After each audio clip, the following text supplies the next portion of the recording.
Hey nerds, and welcome to Agents of S.H.I.E.L.D. Theories and Conspiracies. I'm Brian from Good Nerd Bad Nerd. This week on the show, there wasn't too much in the way of Easter eggs or things that need explaining from the comics. I am going to go over kind of that Kree-Inhuman connection because we did get kind of the backstory from HIVE's perspective. But something I wanted to do this week was kind of run through the team and give my odds and who I think might be the one that's going to die. This is something they've been building up to for the last couple weeks now. We've got next week's episode, then we have the 2-hour season finale. So I'm going to give you my odds on who I think it could be that is dying, and then give you my number one pick. So before we get into that, just the Kree and Inhumans. So to understand what the relationship between the two as it pertains to the comics, you have to go back to the Kree-Skrull War. So this is millions of years ago. That's how long and how old the Kree civilization actually is. The Kree Empire had been genetically engineering and genetically modifying their own soldiers and their own people, and they had reached a point of stagnation. And while looking for a kind of a midpoint for an outpost during the war, they ended up on Uranus, and they kind of, through a convoluted storyline, let's just say they discovered that the creatures, the humanoids on Earth, had been tampered with, we'll say that, by the Celestials. The Celestials are those giant space gods. And so they thought this was a good chance to create soldiers, but also to possibly help kickstart their own genetic evolution. Well, they were definitely able to make soldiers, but they were not able to adjust or figure out their genetic issues.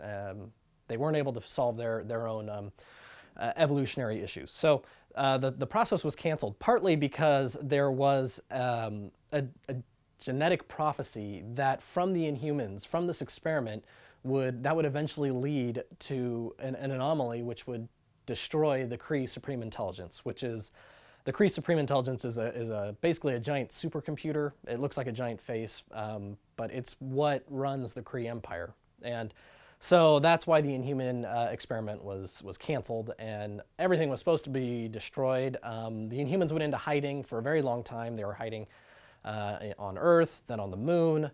And so that's kind of the history there. What we learned from Grant Ward, we don't get that whole genetic stagnation thing, but for people who are curious why there isn't too much diversity in what we've seen from the appearance of the Kree, that's actually kind of true to the comics, and that's because of this evolutionary stagnation in their own genetics. So that's what's going on there. That's in the tiniest nutshell what that history is there with the Kree, and because of the Kree-Skrull War. So I mean, you could actually spend hours talking about all the history there and how the Avengers were involved in that, but that's all we really need to know for this.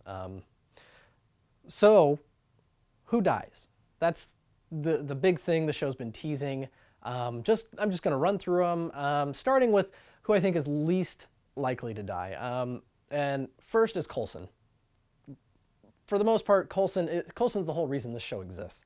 They're not at a point yet where they can kill him off, and the show to still succeed. Maybe in another season or two. You really need someone to rise to that level of the role he was taking, and how, kind of that fan favorite. Mac is close. Mac is very, he's on the route to becoming a director of S.H.I.E.L.D., and he makes a very good backup or substitute for Coulson. He's done a great job in the past, so Mac potentially could take that role later on. Now, Coulson I have at a 1 in 100 chance.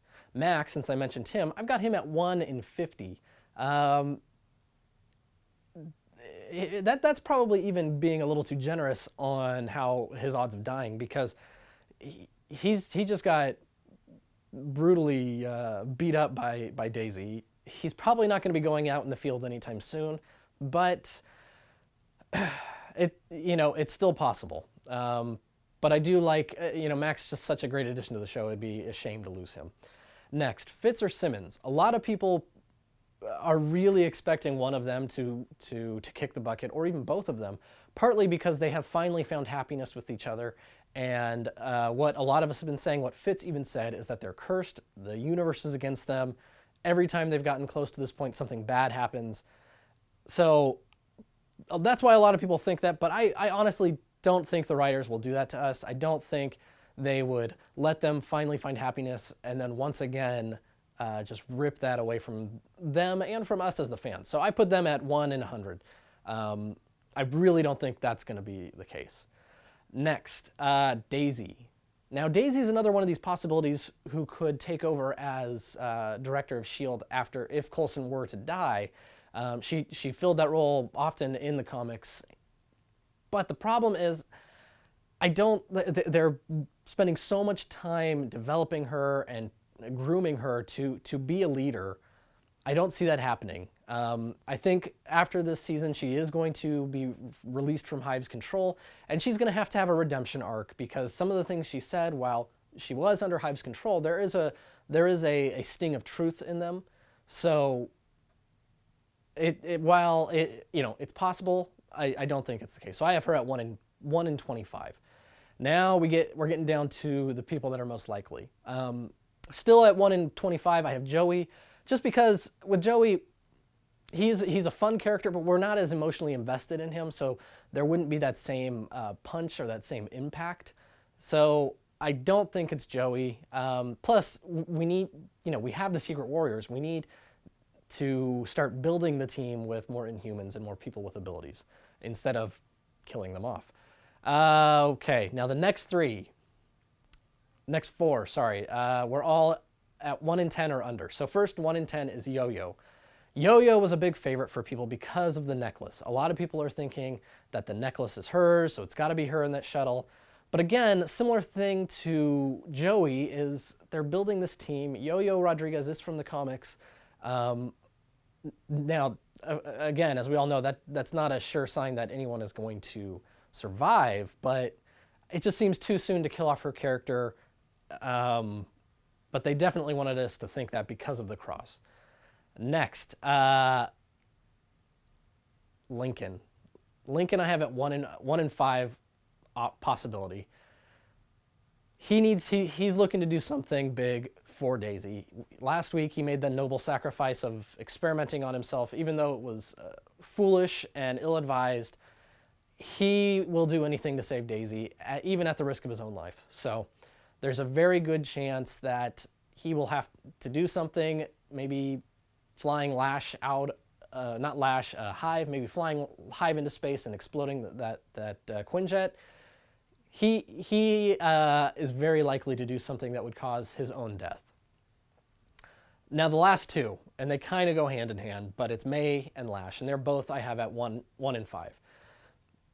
May, they have been building up for May to kind of be the one to die any season, any moment. May, I feel like she's on the chopping block, which would be tragic because I love Ming-Na and she's great in the show, but I feel like we're going to get her and Lash dying together. I think it's those two in the Quinjet. I think the battle between Hive and Lash is going to come. I think that is going to happen in that 2-hour season finale, and I think May is going to take them both off planet, and we're going to lose all three at once. So that is actually who I think it's going to be. What do you guys think? Do you agree with my odds? Do you think I'm missing something? Do you think there's some reason why someone I have that is less likely fits the bill better? Let me know what you guys think. And if you aren't watching the Agents of S.H.I.E.L.D. after show, this week we have Adrian Pasdar, who plays General Glenn Talbot on the show. Very excited for this. He'll be talking to us about what it's like playing Talbot and being on the show and what we can expect from him. Assuming, unlike with Bethany, he doesn't die. I'm fingers crossed that he's sticking around and he can maybe tease some things to come. So tune into that on the Stream TV Tuesday, 7:30, but you can catch it all week on YouTube. Don't forget to check out my other videos. I've got the Flash Theories and Conspiracies, and you can also catch my podcast every Sunday. I record, it's up every week. But check out that and everything else I've got going over at my website at goodnerdbadnerd.com. So until next week, this has been Brian from Good Nerd Bad Nerd, and this has been Agents of S.H.I.E.L.D. Theories and Conspiracies.